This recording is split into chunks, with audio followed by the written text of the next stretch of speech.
మాధవరం యువశక్తికి ప్రత్యేకంగా నేను ఉద్యమ నమస్కారాలు కూడా తెలియజేస్తున్నాను.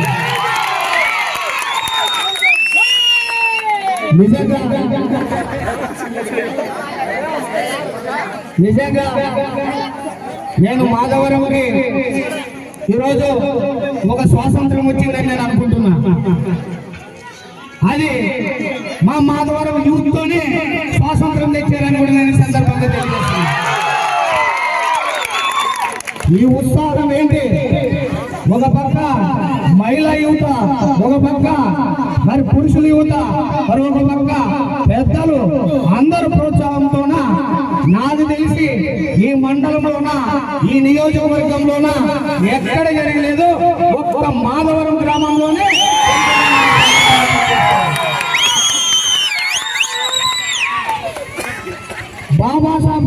బాబాసాహెబ్ అంబేద్కర్ గురించి మన దళిత గిరిజనులకే కాదు అందరికీ కూడా చాలా మందికి కూడా తెలియదు. ఈరోజు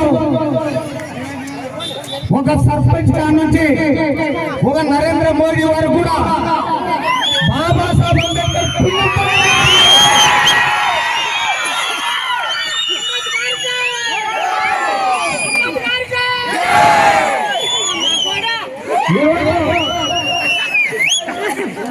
ఈరోజు ఒక ఎమ్మెల్యే కావాలన్నా, ఒక మినిస్టర్ కావాలన్నా, ఒక ముఖ్యమంత్రి కావాలన్నా, ఒక ప్రైమ్ మినిస్టర్ కావాలన్నా వీళ్ళందరూ కూడా ప్రపంచ మేధావి డాక్టర్ బిఆర్ అంబేద్కర్ రచించిన రాజ్యాంగంతోనే రావాలి.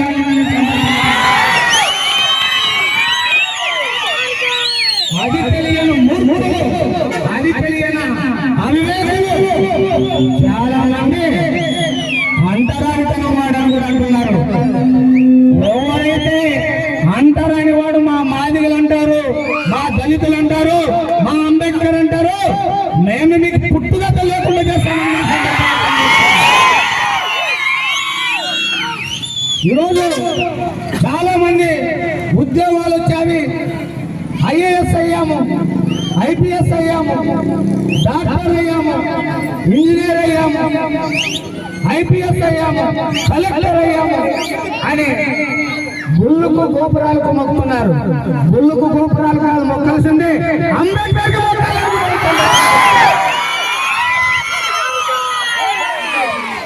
బాబాసాహెబ్ అంబేద్కర్ కేవలం దళితులకే రచించలేదు రాజ్యాంగం. SC, ST, BC, minority, OC కులాలందరూ కూడా రచించడం కూడా జరిగింది. ఒకవేళ అంబేద్కర్ రచించిన రాజ్యాంగం గారు మాకు రాలేదంటే నేను ఈ మాధవరం గ్రామం నుంచి సవాల్ ఇస్తున్నా. మా మాధవరం గ్రామం నుంచి మేము ఎవరి నుంచి వచ్చిందని కూడా మేము నిరూపిస్తామని కూడా ఈ సందర్భంగా నేను తెలియజేస్తున్నా. అంతేకాదు ఈ మాధవరం గ్రామంలోన చాలా మంది యువత పెద్దలు కూడా చాలా మంది కొంత అడుగులు కూడా వెనక వేస్తున్నారని నేను గత 15 సంవత్సరాల నుంచి కూడా నేను చూస్తూనే ఉన్నాను. మరి ఈరోజు ఎంతో ఐకమత్యంతోన మరి అందరూ కూడా కూడగట్టి మరి ఈరోజు ఇంత ఘనంగా కూడా మరి కేరింతలు వేసి మరి ఈరోజు అంబేద్కర్ జయంతిని చేశారంటే కూడా నేను ఈరోజు మరొకసారి కూడా నేను గర్వపడతానని కూడా ఈ సందర్భంగా తెలియజేస్తున్నాను. ఈ ప్రపంచానికి మేధావైతే డాక్టర్ బిఆర్ అంబేద్కర్ విగ్రహం ఈ మాధవరం గ్రామంలో లేదు. ఈ జ్ఞానం అంబేద్కర్ జ్ఞానం ఇక్కడ నిలబెత్తుగా నిలబడాలంటే అంబేద్కర్ విగ్రహం నిలబెట్టాలి. ఎన్ని కుట్రలు కుతంత్రాలు చేసినా కూడా, ఎన్ని ఆధిపత్య కులాలు కూడా కుతంత్రాలు పెట్టుకున్నా మాత్రం మేము రాబోయే రోజుల్లోన ఈ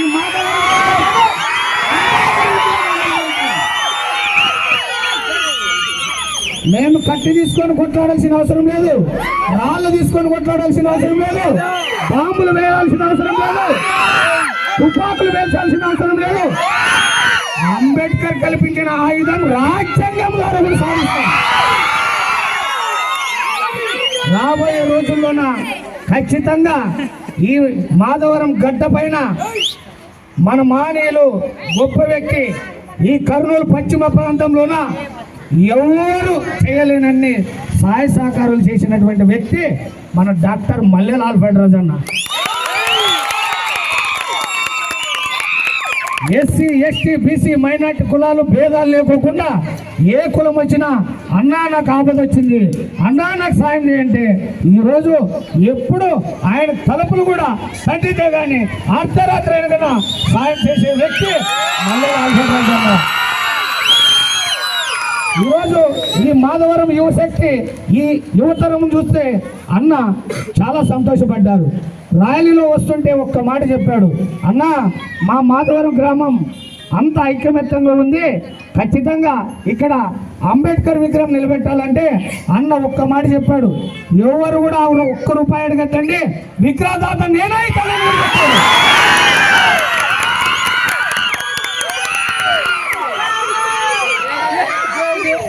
భవిష్యత్తులోన మరి మన మాధవరం గ్రామం మన యువత ఈ ఉత్సాహం ఈ కేరింతలు మనం ఖచ్చితంగా అంబేద్కర్ విగ్రహం నిలబెట్టేంత వరకు కూడా చెయ్యి కలిపి నడుము బిగించాలని కూడా ఈ సందర్భంగా నేను తెలియజేస్తున్నాను. అందుకని ప్రశ్నించినదే సమాధానం దొరకదు, ప్రయత్నించినదే విజయం దొరకదు. ఆశయాలను ఆచరణ పెడితే మానవుడే మహనీయుడైతాడు. రాబోయే రోజుల్లోన అంబేద్కర్ పలికిన మాట ఖచ్చితంగా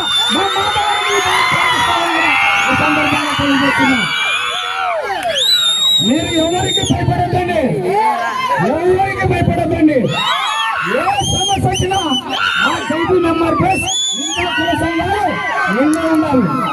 ఎటువంటి సమస్య వచ్చినా కూడా మాకు తెలియజేయండి. డైలీ నుంచి ఢిల్లీ వరకు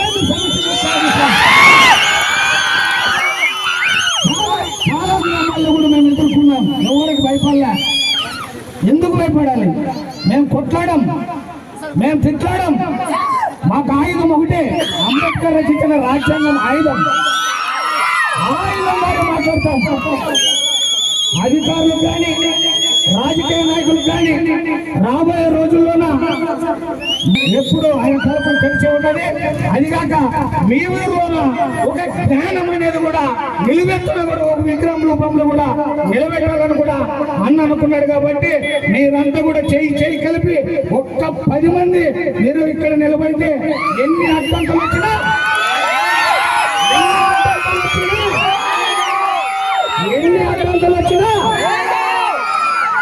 బాబాసాహెబ్ అంబేద్కర్ రచించిన రాజ్యాంగం బలమైన ఆయుధంతో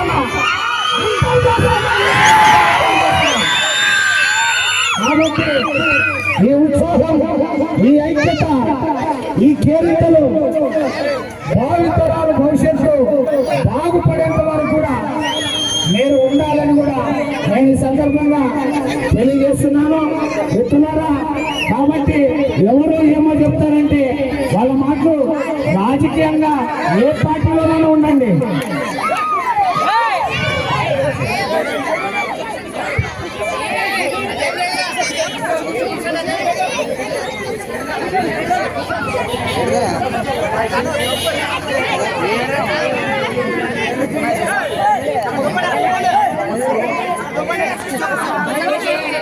రాష్ట్ర స్థాయి వరకు కూడా పోరాడుతున్నాము. అవసరమైతే ఎర్రకోట ఢిల్లీ గడ్డ పైన కూడా మీ వరకు కూడా పోరాడతాం. కాబట్టి ఎవరికి మన గ్రామంలో ఉన్నటువంటి మన ఎవరైతే మన దళితులు ఉన్నారో అందరూ సమ్మతి తీసుకొని అడుగులేస్తూ అవతల వారు ఎంతటి వారినైనా కూడా ఒప్పించి మెప్పించి మాధవరం యూత్ అనేది ఈ జిల్లాకి ఆదర్శంగా చేస్తానని కూడా ఈ సందర్భంగా నేను తెలియజేస్తున్నాను. చిట్ట చివరగా అంబేద్కర్ పలికిన ఒక్క మాట మరొకసారి చెప్తా. రాబోయే రోజుల్లోన మా మాధవరం యువత కూడా ఆ విధంగా కావాలని, నీ కోసం జీవిస్తే నీలోనే ఉంటావు, ప్రజల కోసం జీవిస్తే ప్రజల్లో ఉంటావు.